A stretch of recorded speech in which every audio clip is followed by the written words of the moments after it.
So welcome everybody to this webinar on climate change, global pollution and biodiversity. Can we turn a corner? And also welcome to the Cambridge Festival. So this talk today is being organized by the Cambridge University Baha'i Society. So just to give you a bit of background, the Baha'i faith is a world religion whose core teachings include the oneness of humanity, equality of men and women, the need for harmony between science and religion, and the importance of education. Crucial for today, Baha'is believe humanity needs to create a unifying vision for the future of society.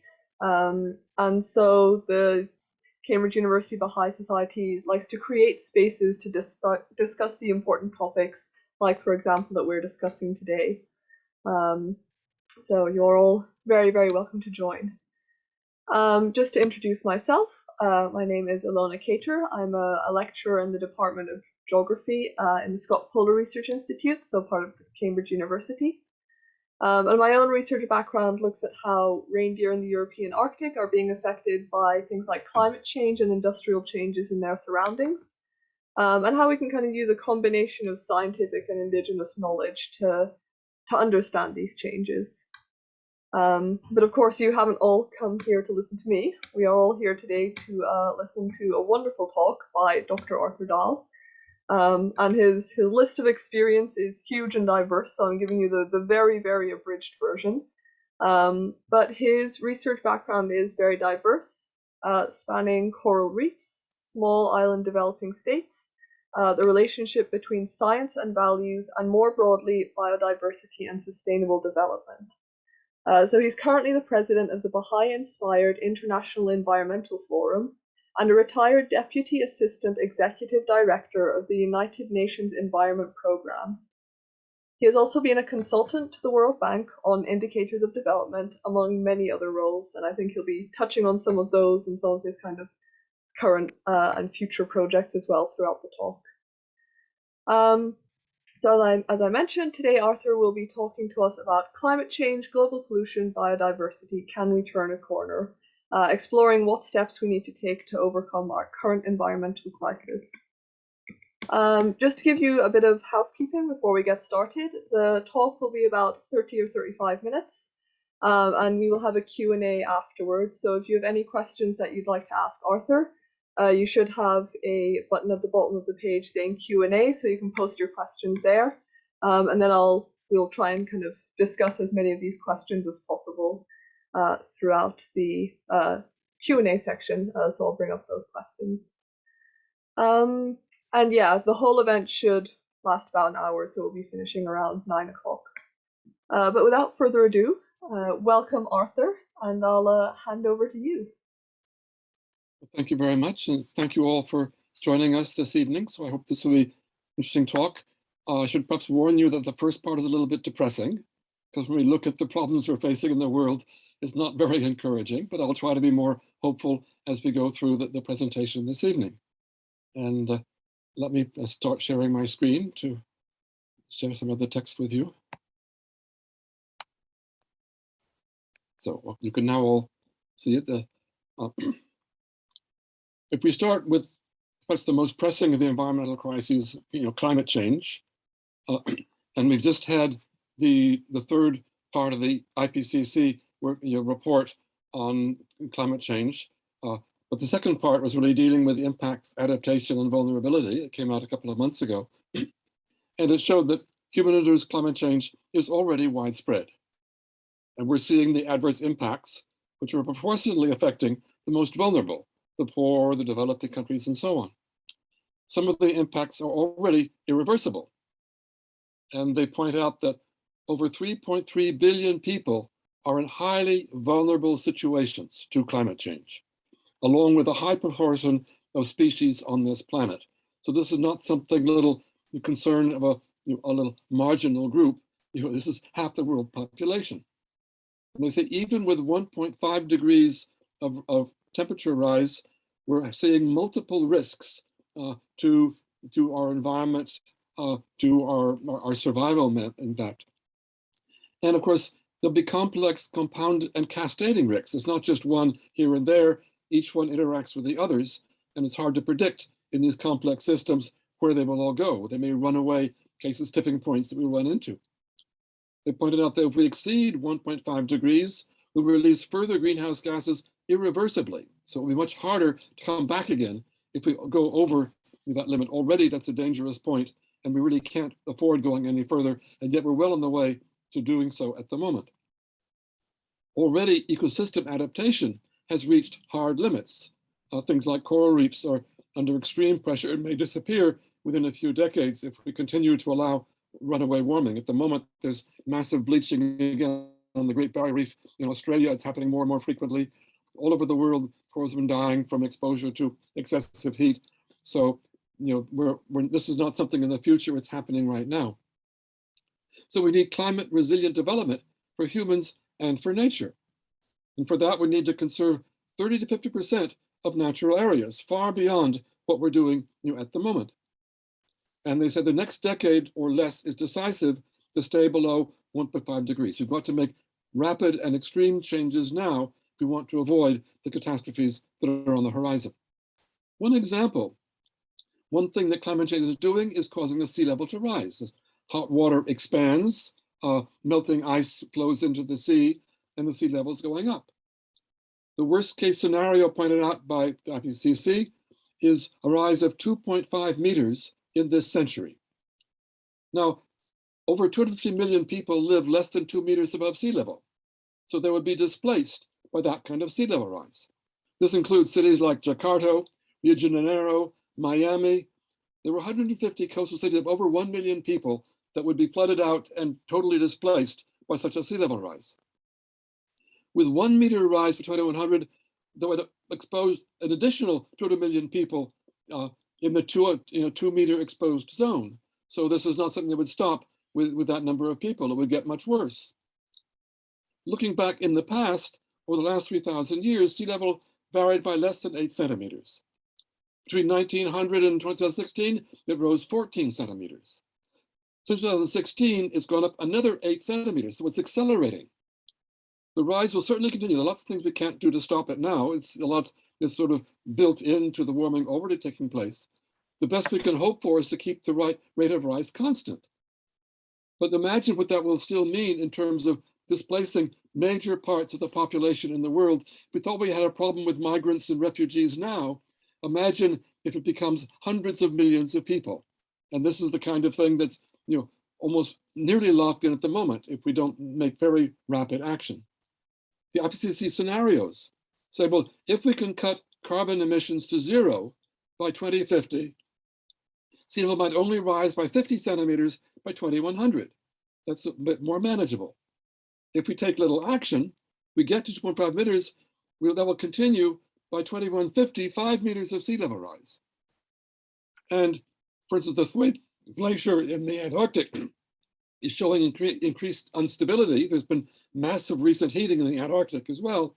If it collapses, which you could do very easily, that's another 65 centimeters of sea level rise. So you can see we're really teetering on the edge of a major transformation in the whole geography of the planet if we lose so much of the inhabited land area just from sea level rise. The other crisis, of course, biodiversity is also in crisis. We've already lost 60% of the global animal biomass and 80% of insect biomass in Europe. 1 million species out of 8 million are threatened with extinction. We'll see a collapse of essential ecosystem services like pollination and so on if we allow this to continue. So it's the whole foundation of the natural systems that are at risk from the changes that are coming rapidly. Another crisis is pollution. We use 100 billion tons of matter annually in our manufacturing processes, in our various human activities, including tens of thousands of chemicals. These include poisons, pesticides, agricultural chemicals, antibiotics, endocrine disruptors, carcinogenic substances, long-lived radioactive isotopes. They're the greenhouse gases, ozone-depleting substances, ionosphere particles. Many of these are newly invented or manufactured on a large scale beyond natural processes. And of course, what happens to them after we use them? They become wastes, they become pollutants, greenhouse gases, even space junk. At the moment, we have some entrepreneurs planning to launch thousands of satellites into space in a competition to control the internet. And that's going to fill the space with so much junk, we won't be able to launch other satellites and create dangers for all the uses of space. But it's all, there's no control, there's no governance of that. People can still do what they want. We'll see complex mixtures of interactions between all these different pollutants. We don't know how they interact and what effects they can have on our health or on the environment. But they will certainly have impacts on nature, the air, the land, and the oceans. And of course, for these pollutants, boundaries have no relevance.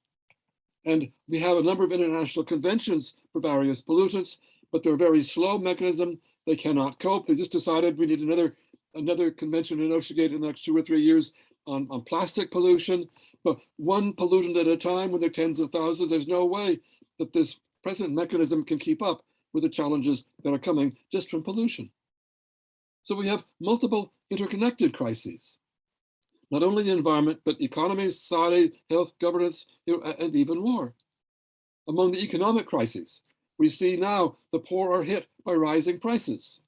We need to transform all the energy systems underlying our economy.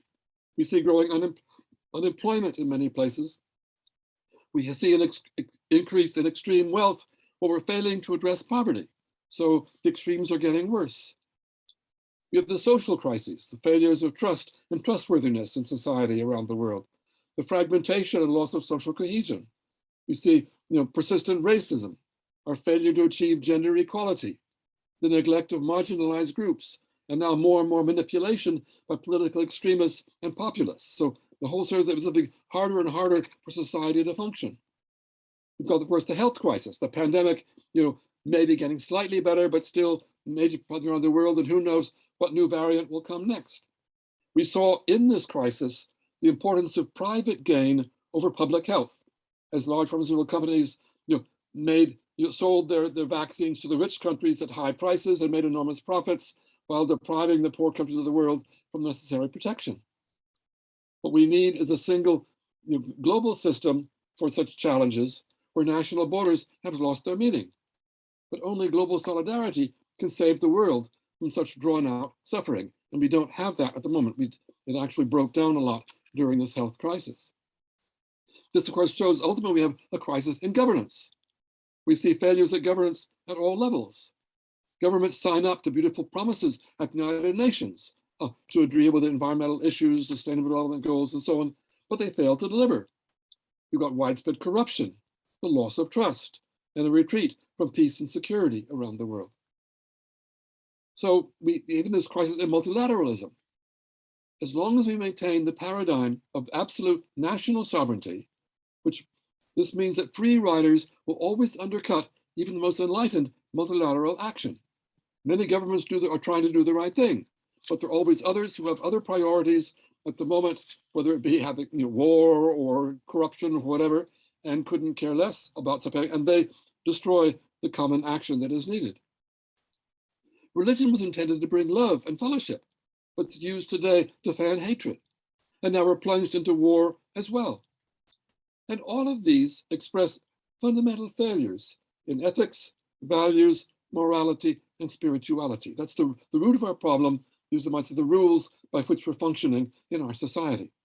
I warned you that my first part was rather dangerous for your mental health. This is an ethical challenge. And we can look at the various dimensions of it and say, where can we find that most of the fault lies? Often people say, this is a population problem. There are too many people on the planet. But we've been warned about this for a long time. Over 100 years ago, the founder of the Baha'i faith said, civilization, so often vaunted by the learned exponents of arts and sciences, will, if allowed to overleap the bounds of moderation, bring great evil upon men.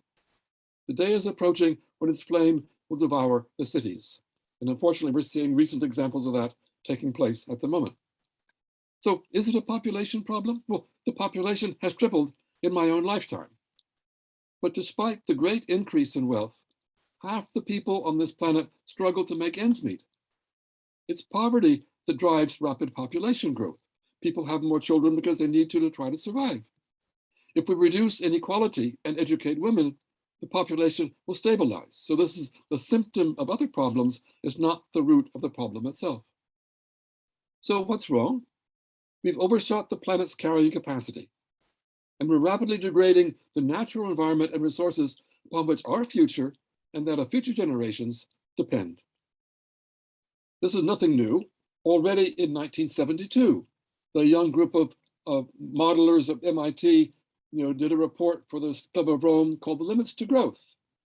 And in their computer models, they modeled life expectancy and population, resources and pollution and so on. In these graphs show from 1900 to 2000, 2100, 2 centuries. And the model showed business as usual on the left. If we continued to develop as we were, we'd do quite well until about 2020, 2030, when civilization would collapse. Because nobody liked that message. Nobody wants to think that they're heading for collapse. So this was derided at the time.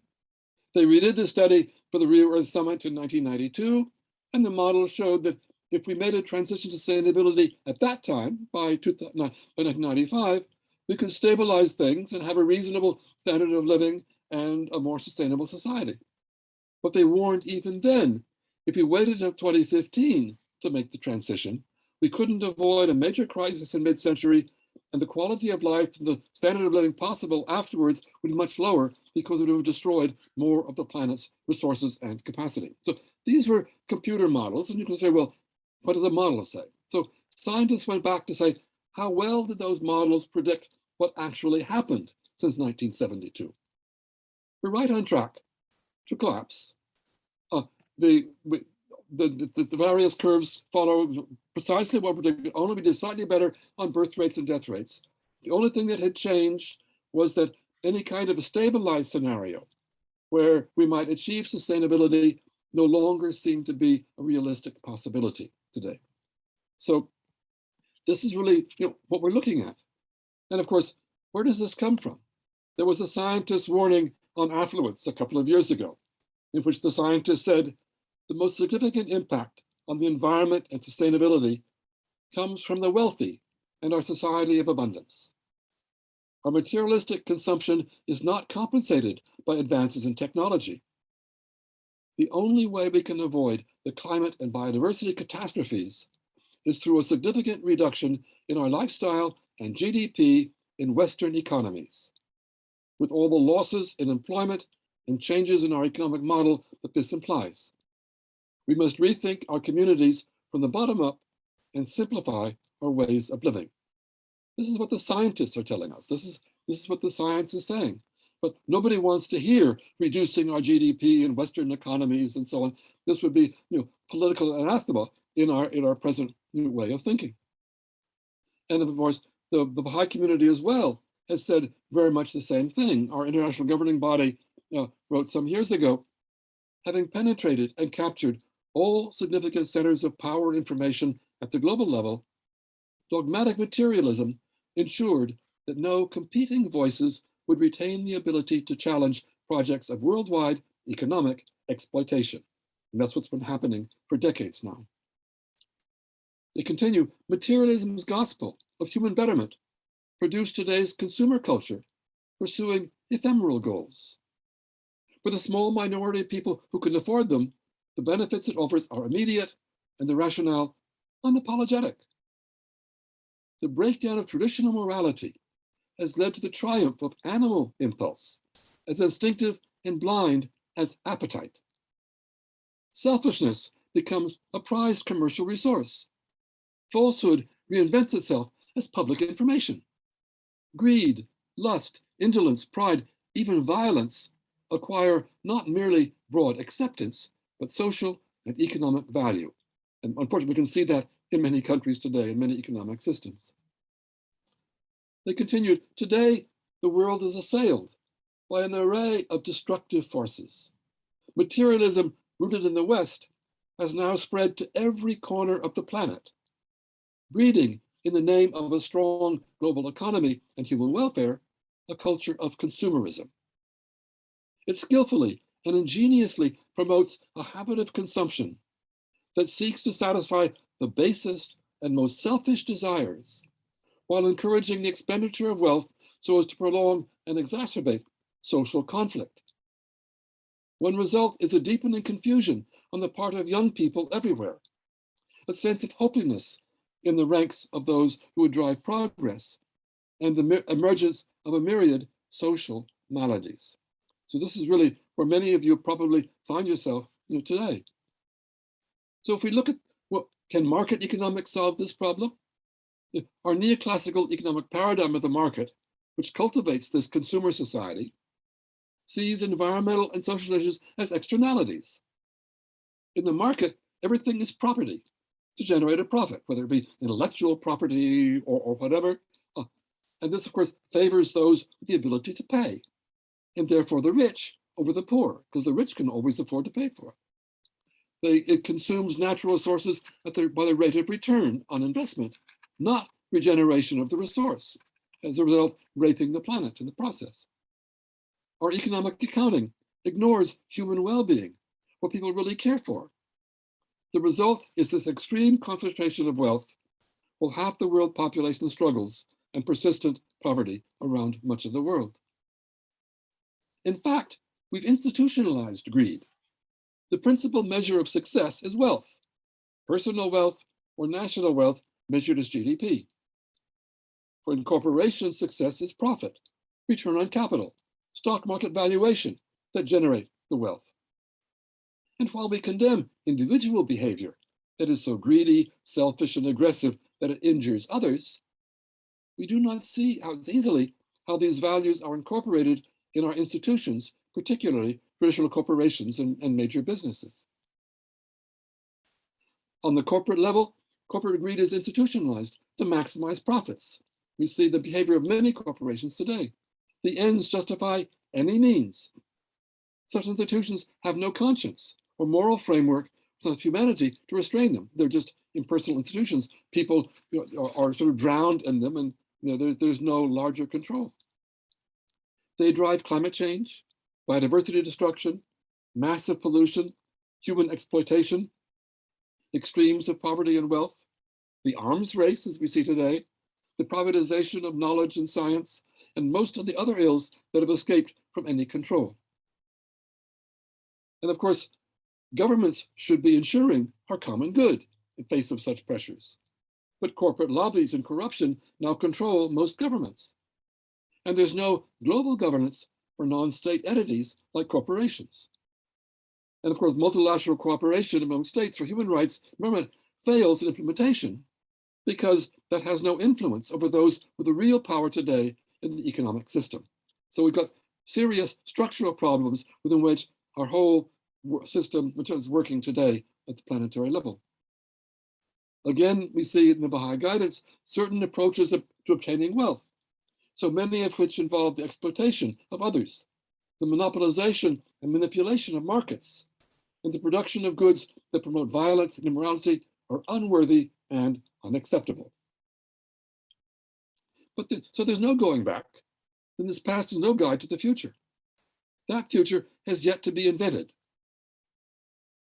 We already have some guidance of where we need to go. There was a world scientist warning quite recently calling for immediate action to change course in 6 areas. They said, for energy, we must eliminate fossil fuels and shift immediately to renewables. For short-lived air pollutants that kill millions every year, we should be slashing black carbon or soot and methane emissions and hydrofluorocarbons. With respect to nature, we need to restore and permanently protect Earth's ecosystems to store and accumulate carbon and restore biodiversity. For food, we need to switch to mostly plant-based diets, reducing food waste and improving cropping practices to make them more sustainable. For the economy, they said we have to move from indefinite GDP growth and overconsumption by the wealthy to ecological economics and a circular economy in which prices reflect the full environmental costs of goods and services.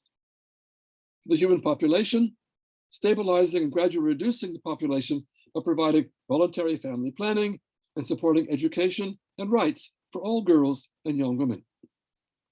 So when we look at things like climate action, we should focus on social justice for all, by prioritizing basic human needs, reducing inequality. This is again what the scientists are telling us we must be doing today.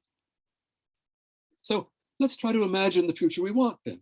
Let's go from the negative side of things to a more positive view of where we can be going in the years ahead. First, we put a question our assumptions. Are we really inherently aggressive and competitive in the struggle to win out over others? Or perhaps we're more a social species? Is life a zero-sum game where winning means that someone else must be the loser? What about our gender stereotypes? Our identities based on racism, on nationalism, and religious bigotry have deep roots in our subconscious.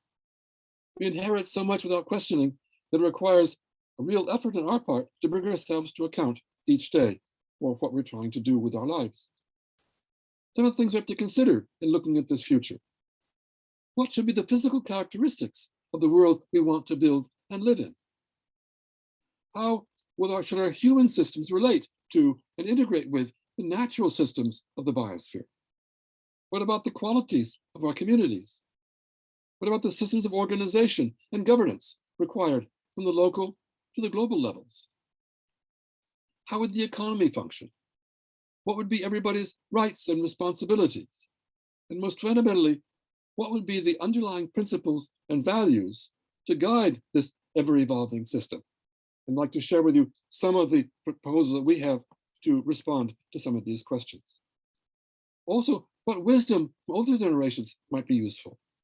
What new wisdom of a different world can we bring to our discussions? Is there a role for religion? And what future do we want to invent? It's clear we face real difficulties today. We're in a world of disintegration and integration. The immediate future looks pretty grim. There's no immediate end of crises and catastrophes. The negative side of human nature clearly dominates our economic, political, and social frameworks today, and you can see that all around us. The processes of disintegration are clearly continuing. But new forces of integration can pick up momentum. We don't have to wait for everything to collapse. We could already start building. And that will speed up the transition and make it less painful. So my recommendation is focus on hope. Hope is a very rare commodity today. But we can be positive, full of creative imagination, drawing on the fantastic potential hiding within each of us. And your youth are the hope of the future. Today will only be a start, but tomorrow is already the future. The more we build forward, the more that future will open up. If you're interested in more about issues of hope, I've written a whole book on the subject published a few years ago, which you might be interested in, but I won't dwell on that now. We clearly need a shift in perspective, focusing more on values. And again, from the Baha'i community of Universal House of Justice, they said to alleviate a variety of problems born of the economic inequalities so prevalent in the world today, social and economic development will require, especially among the younger generations, a fundamental shift in perspective, one that changes the way in which certain essential concepts are viewed. The true purpose of life, the nature of progress, the meaning of true happiness and well-being, and the place that material pursuits should assume in one's individual and family life. Social justice will be attained only when every member of society enjoys a relative degree of material prosperity and gives due regard to the acquisition of spiritual qualities.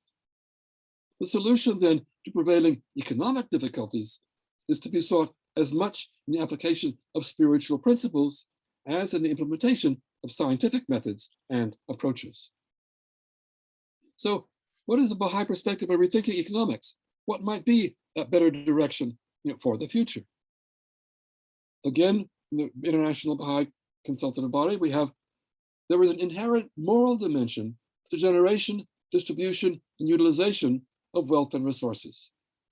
The stresses emerging out of the long-term process of transition from a divided world to a united one are being felt within international relations as much as in the deepening fractures that affect societies large and small. With prevailing modes of thought found to be badly wanting, the world is in desperate need of a shared ethic, a sure framework for addressing the crises that gather like storm clouds. I think some of those clouds are breaking at the moment in the world.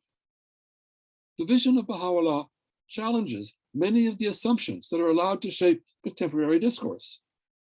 For instance, that self-interest, far from needing to be restrained, drives prosperity, and that progress depends upon its expression through relentless competition. To view the worth of an individual chiefly in terms of how much one can accumulate and how many goods one can consume relative to others is wholly alien to Baha'i thought. Wealth must serve humanity. Its use must accord with spiritual principles. Systems must be created in their light. And in Baha'u'llah's memorable words, no light can compare with the light of justice. The establishment of order in the world and tranquility of the nations depend upon it. So society must develop new economic models. Resources must be directed to furthering a dynamic, just, and thriving social order. Such economic systems will be strongly altruistic and cooperative in nature. They will provide meaningful employment and will help to eradicate poverty in the world. So that we might say have the design principles for a new economic system to replace the deficient one that we're living with today. The economic life of humanity has recently embroiled so many people. Injustice is tolerated with indifference. Disproportionate gain is regarded as the emblem of success. Nevertheless, there are certain practices anyone could eschew, such as dishonesty in one's transactions, or the economic exploitation of others. There should be no contradiction between one's economic conduct and one's beliefs. By applying in one's life principles of fairness and equity, each person can uphold a standard far above the low threshold by which the world measures itself. Humanity is weary for want of a pattern of life to which to aspire. We should aim for actions in our communities which will give hope to the world. The members of the younger generation would do well to ponder the difference between gaining wealth through earnest effort in fields such as agriculture, commerce, the arts, and industry, on the one hand, and on the other, obtaining it without exertion or through dishonorable means. Let them consider the consequences of each for the spiritual development of the individual, as well as the progress of society, and ask themselves what possibilities exist for generating income and acquiring wealth that will ensure true happiness through the development of spiritual qualities such as honesty, trustworthiness, generosity, justice, and consideration for others, and the recognition that material means are to be expended for the betterment of the world. So we can start in our local communities. It may be hard to change things first at the global level, but the community is a building block of the global arena. It can provide a space where alternative, inclusive, and cooperative ways of life can find expression, where men wholeheartedly come to see women as equal partners, and all are empowered to develop leadership abilities. Through moral education programs, attitudes of unity and fellowship are instilled from a young age. The participants come to view each other as valued allies, working for the well-being of their communities. Central to this process is the concept of capacity building, of enhancing the ability of participants to better understand the material, social, and spiritual realities of their societies, and to devise next steps as they collectively chart their own path of progress, deriving fulfillment through service. Toward this end, spaces have organically emerged for individuals to reflect together on their challenges, to identify constructive responses, and explore deeper questions related to the meaning of life. These spaces can serve as arenas where hope in times of difficulty finds expression, and bonds of solidarity can strengthen.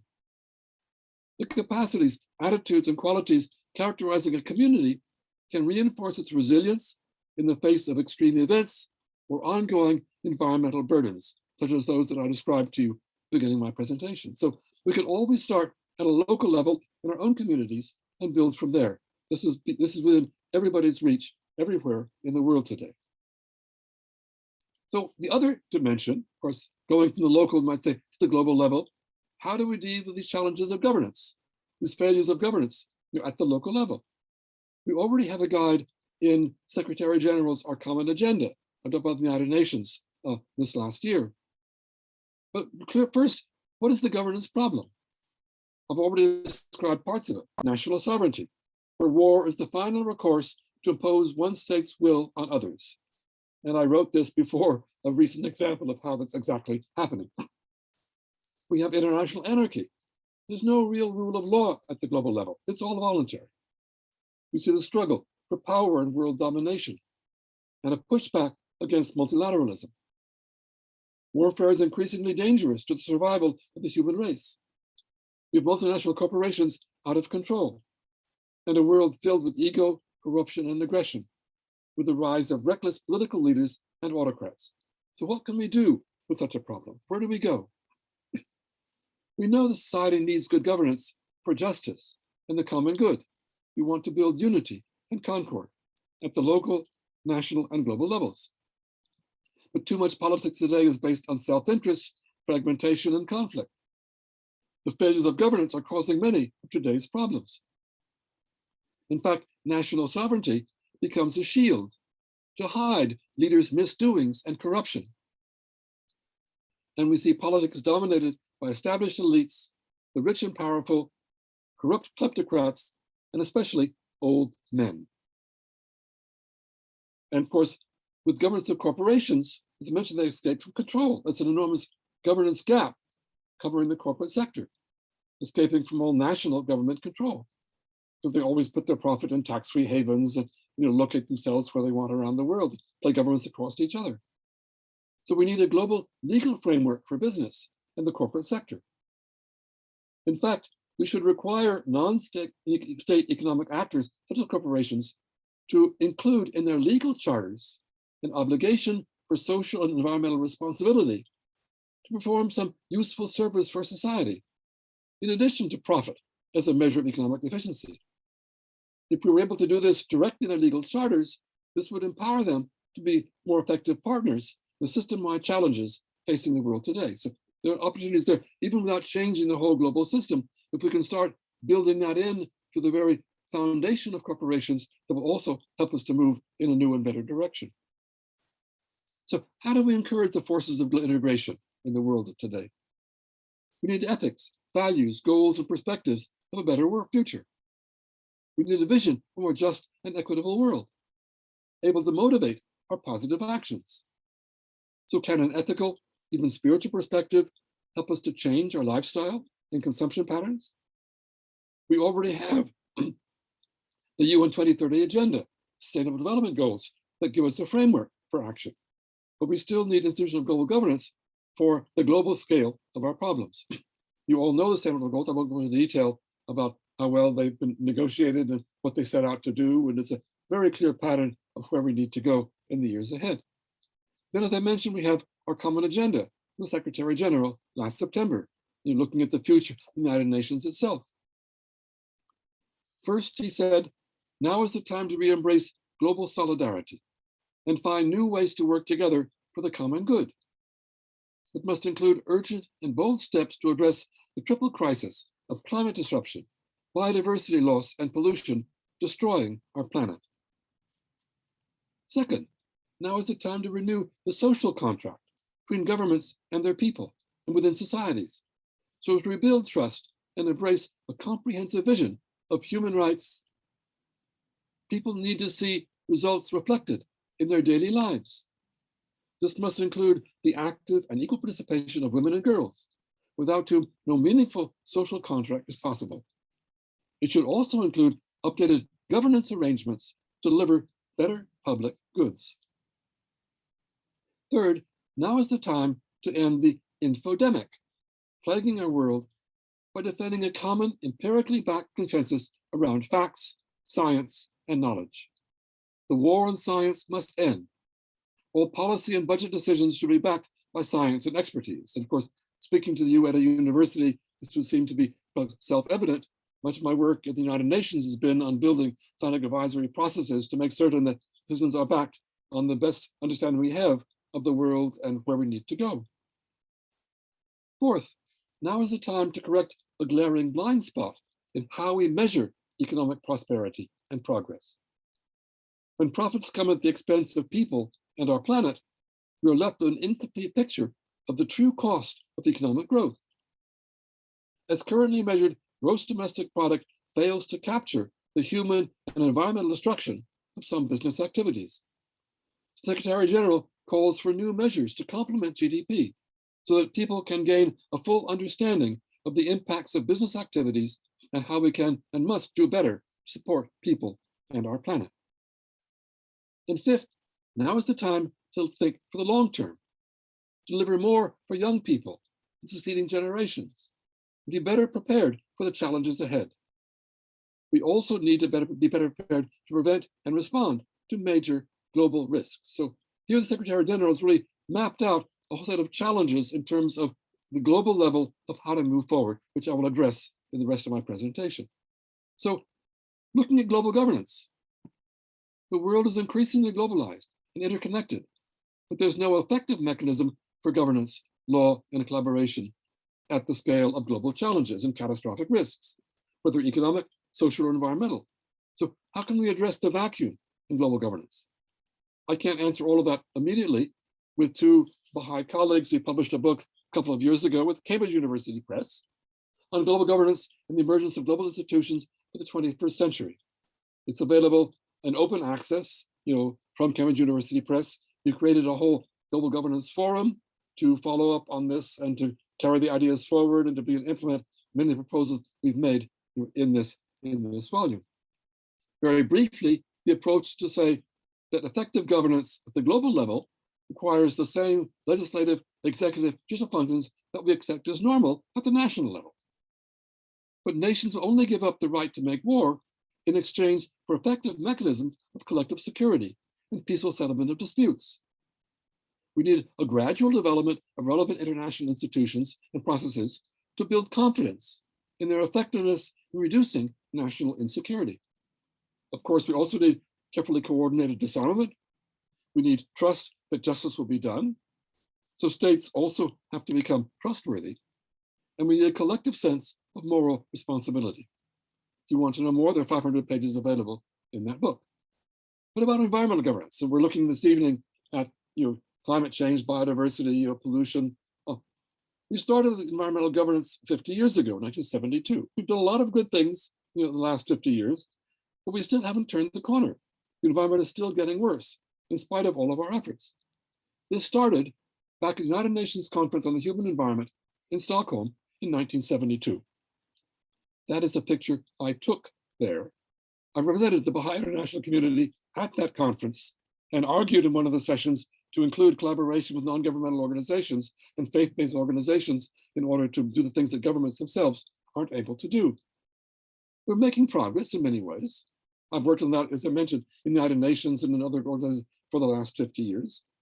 Just this last October, UN Human Rights Council approved for the first time the human right to a safe, clean, healthy, and sustainable environment. So this is finally being enshrined in international human rights law.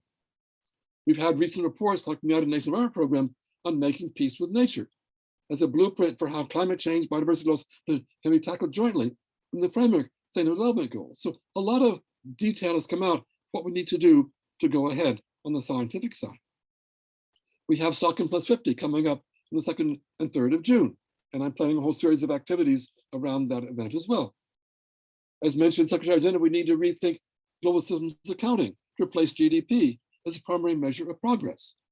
And we need to do a better effort for climate governance. And there's a whole climate governance commission with a number of Baha'is involved that is trying to take this forward. In fact, with another Baha'i professor in the Netherlands, we published a report for this commission a few months ago on how we can go to create a global environment agency as another step forward to addressing our climate change, biodiversity, and pollution problems. And in that, we very briefly, we say, what kind of environmental governance do we need for our survival? We have the existential environmental threats that I've been describing to you. The crises are interconnected, and we must address them together. But we need a global environment agency to address these interconnected global environmental challenges and protect the global common good. Now we have a whole series of separate conventions and other elements. It's very difficult to get them to work together. We need a polycentric governance system based on the principle of subsidiarity. With the Global Environment Agency, it's kind of a global level institution that would have binding authority over certain essential areas of the planetary commons and not everything else.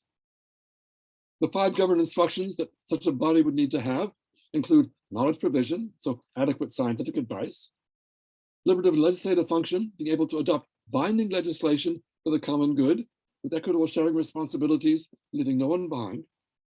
These have an enabling and implementing function to be able to orchestrate a global system for environmental management in a coherent global strategy while allowing diversity in regional, national, and local approaches.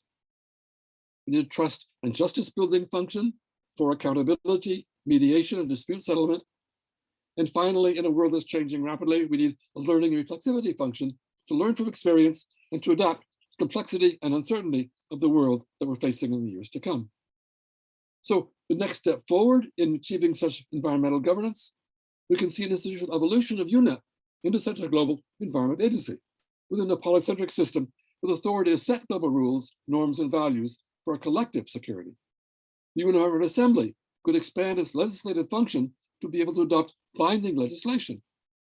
Legislation would apply not just to governments, but also to non-state actors like multinational corporations and even individuals, because some are so powerful today, they can do whatever they want in the world. We need an independent global scientific advisory council with scientists from all relevant disciplines, the natural sciences, social sciences, humanities, provide an objective basis for action. We also, as I mentioned, need to rethink global accounting.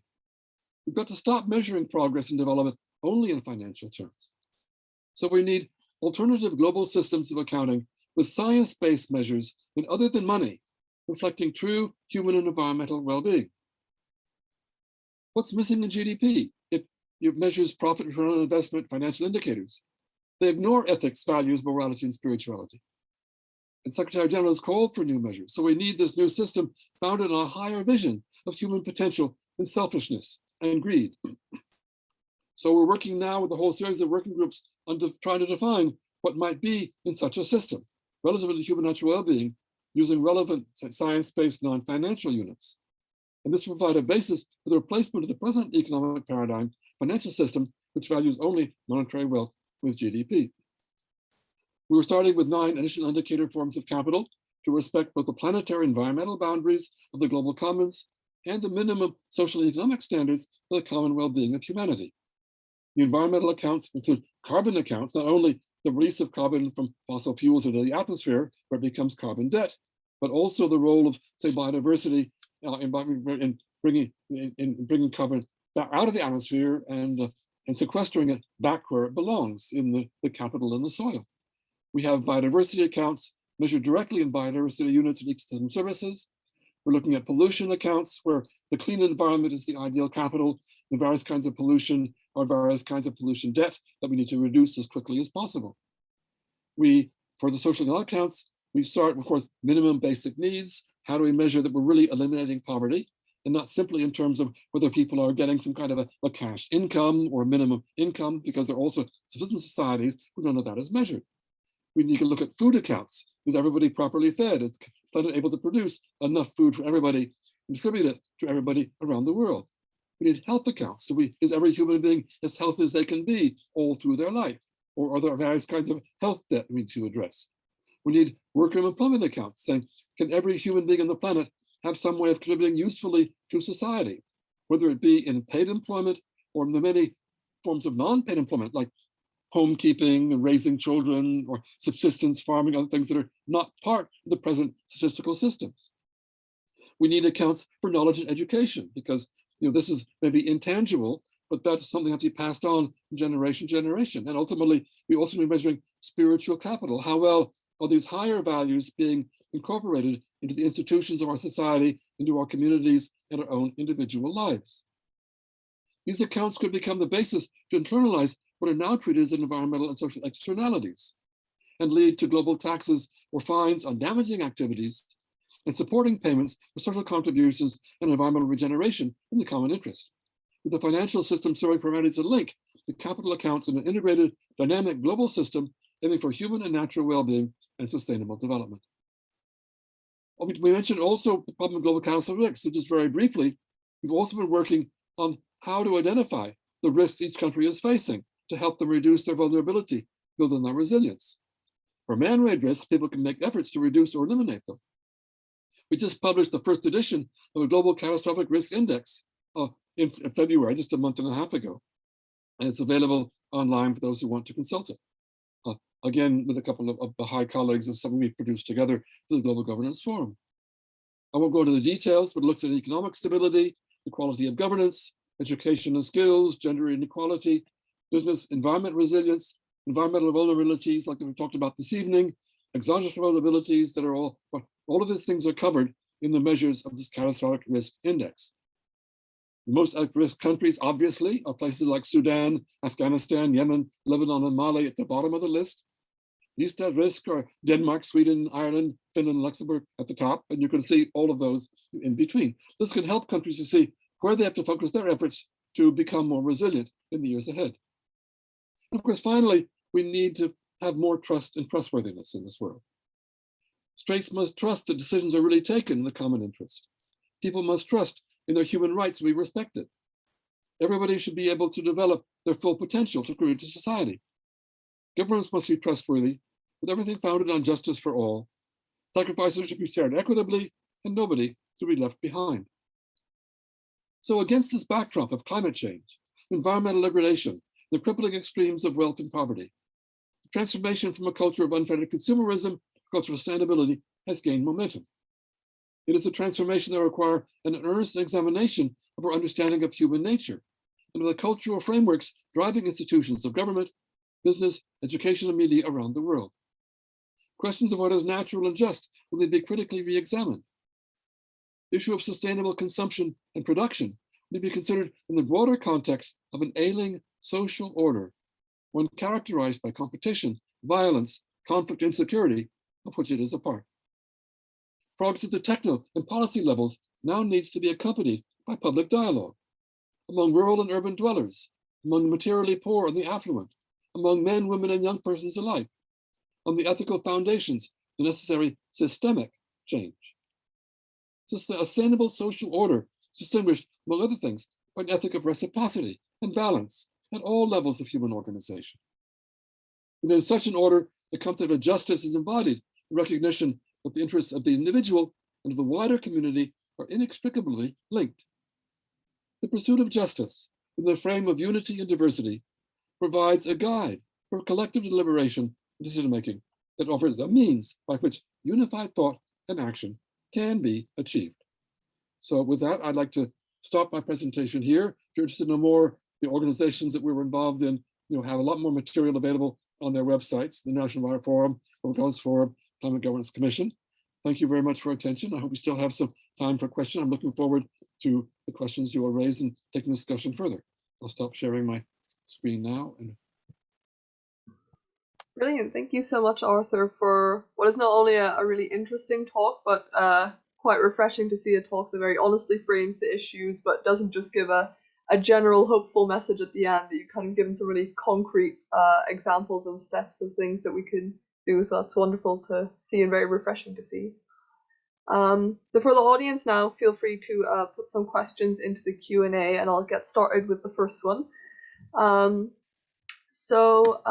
Trip has asked, one side talks about collapse and the other continues to consume. Even if we change our habits immediately, it's too late for those changes to reverse our course in time. What I haven't seen are plans to mitigate the effects of climate change. What are some of the intermediate steps? That's an excellent question.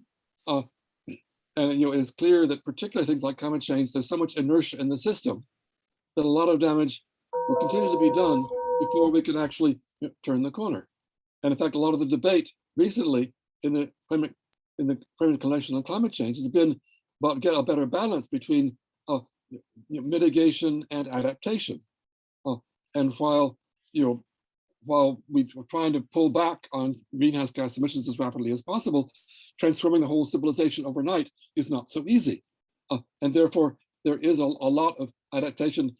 I worked for many years in the Pacific Islands. And when you're in a nation like Tuvalu, where the highest point in the country is 4 meters above sea level, and it's a little rubble mound, or the Marshall Islands where it's the landfill where they've dumped all of their garbage. You're very sensitive to the fact that sea level rise is going to wipe out your entire national territory and make everybody, climate refugees. So, these are things that, are already underway, and they're extremely worried. And all we can say then was, can we at least plan for that? One, can we, if they have to migrate, can we say, we'll take the whole nation as a unit, let them keep their culture, keep their values, even if they have to move somewhere else? And can they also perhaps keep, their marine resources, where normally they would lose them, as a continuing source of income wherever they may have to go? So we clearly have to look at immediate steps, both with respect to those things that we can't stop, but we also need to acknowledge that many of our problems are due to the extremes of wealth and poverty in the world. And therefore, the more we can do to already start redistributing wealth on this planet, to help those who are the most vulnerable and the least capacity to respond, have the resources to be able to adapt better and to overcome the challenges that are coming, that would be some of the most important immediate interventions. That's why we can't simply say, we'll put climate in one little compartment, biodiversity somewhere else, and so on. It's all part of a package. We need to address these all together, which is why I've treated these all together as an ensemble. I'm a system scientist, basically. And therefore, we have to say, where are the leverage points? And the best leverage points are at the level of our values. That's where we can start changing the way the whole system functions. So the more we can do already to bring in better values, then people will be ready to make the sacrifices in their wealthy lifestyles, because they know that's important for the well-being of the other parts of the world. In the same way that we've seen the response in Europe to the crisis in Ukraine, people are suddenly doing things they wouldn't have done a few weeks ago. We need more of that at a planetary level with respect to all people around the planet. Brilliant, thank you so much, Arthur. Our next question comes from Christine Mueller, who says that people who are not aware of the planetary environmental crisis have a hard time being open to learn about it. It takes much courage to face humanity's predicament. The fear of increasing economic downturn makes people more narrow-minded, focusing on their self-interest. This manifests itself in, for example, things like nationalism and anti-immigrant attitudes. So how do you think that this fear can be addressed? Well, I hope that my presentation this evening has been an example of how, because I may have started by looking realistically at all the good things that we have a reason to be afraid about, but then I've tried to show that in fact there are many positive things that we can already start to do to address those. And the first, of course, is, can we already set a better example for ourselves and show through our own lives that it is possible, in spite of all of these risks, to say, well, I'm much happier, in fact, living a simpler lifestyle, consuming less, not flying around the world to myself at some tropical beach in some other location just for the pleasure of it, and so on and so forth, and accept those material sacrifices. So it's really at the level of values that people can come and say, well, in fact, those things weren't so important. I think a great part of the challenge is that people are trapped within that consumer lifestyle. But this has been sold to them every day. There are constant messages of advertising and so on that insisting you must buy this happiness means that, dressing like this, and so on and so forth.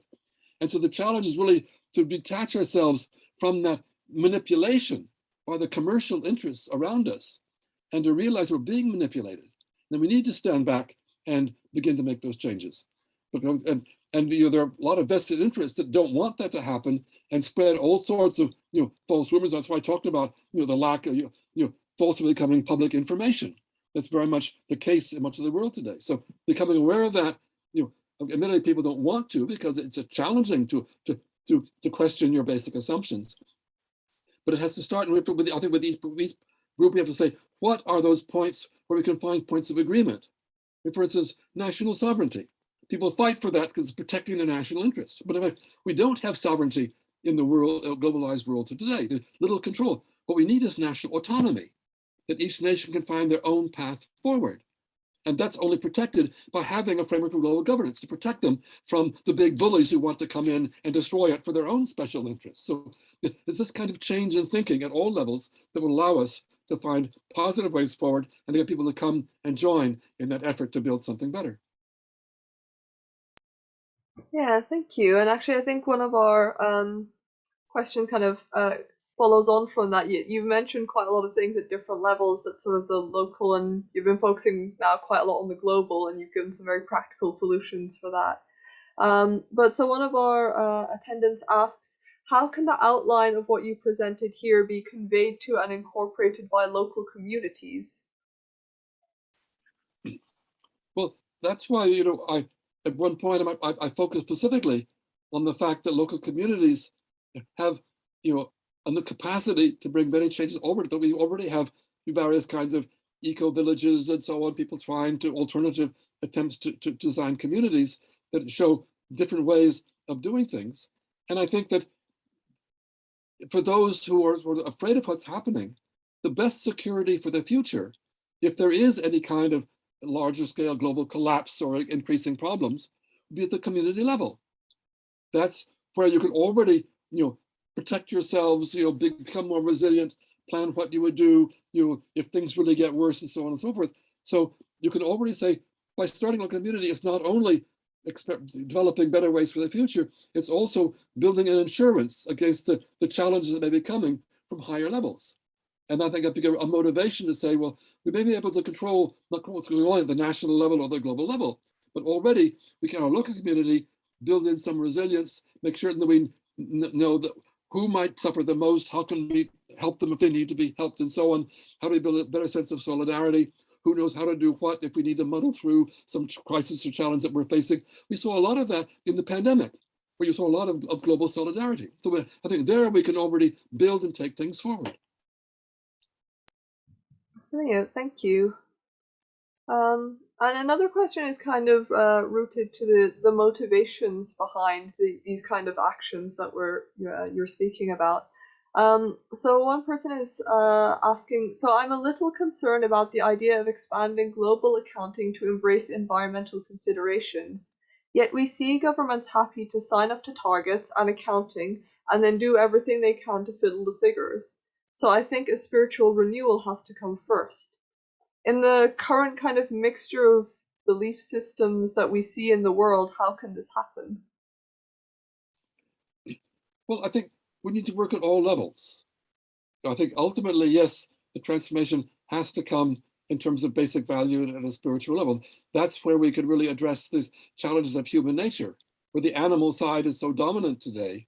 And until we can bring more spirituality to people's lives and the motivation to willingly make sacrifices because they know that the reward from that in terms of better character in their future, or if they believe in an afterlife and a better afterlife, you know, that will become the ultimate motivation.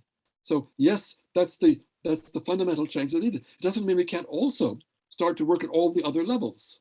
When you're transforming so many parts of a system, and that's where, you know, global accounting, particularly, we're trying to design the system not only to be useful to governments at the global level, you know, comparing GDP and things like that. We're trying to design the system so that, in fact, those indicators can be used at the global level, the national, and at the local level. The local community can say, how are we doing on the biodiversity in our own community, you know, in our own environment? How are we doing with, you know, the poor in our community? How are we doing with transmitting our wisdom, our experience from generation to generation? How are we doing in making sure that everybody has adequate health care and so on? Those are things that can be done as much at the local level. So we're trying to come up with a system that's not so complicated that it cannot be applied at each level and motivate change at each of those levels. Brilliant, thank you so much. And yeah, I guess maybe as a final question, or even just more of a final comment that we've gotten from one of our attendees. They've said that how can we change the notion that we must make sacrifices to change the world to the reality that we are gaining things that benefit us. So kind of switching this idea of sacrifice with one that actually, by making these changes, we're gaining something.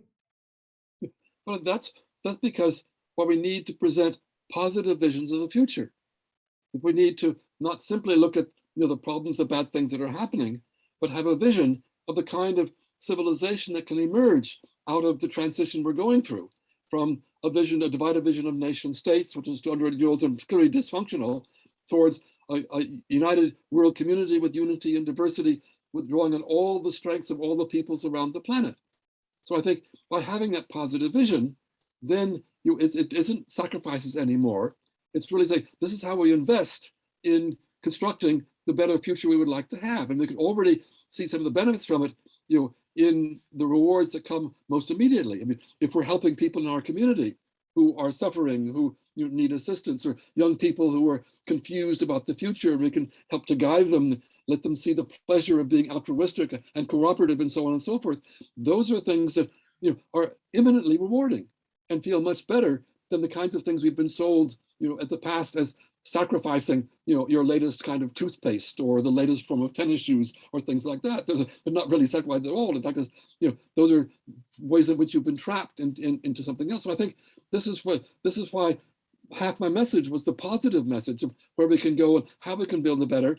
And now is the time to start in doing it, and not pay less attention to those terrible things happening around us. We can't solve all of them immediately, but we can already know that we're investing in the better world that will emerge from this process. Brilliant. Thank you so much, Arthur. And yeah, thank you as well for kind of your whole talk today. It's been really, really interesting, and I think a lot of food for thought for us to go away with. Kind of keeping an eye on the time, I think we might have to close the Q&A session there, but if there are any outstanding questions that people are kind of really keen to get answered, you can send an email to the Cambridge University Baha'i Society with your question, and we'll do our best to get those answered. So again, thank you very much to Arthur for the talk today, and to all the lovely behind the scenes folks here who have sort of organized this event. Just before we close, there's one quick event that the Baha'i Society would like to advertise in case anyone is interested in attending.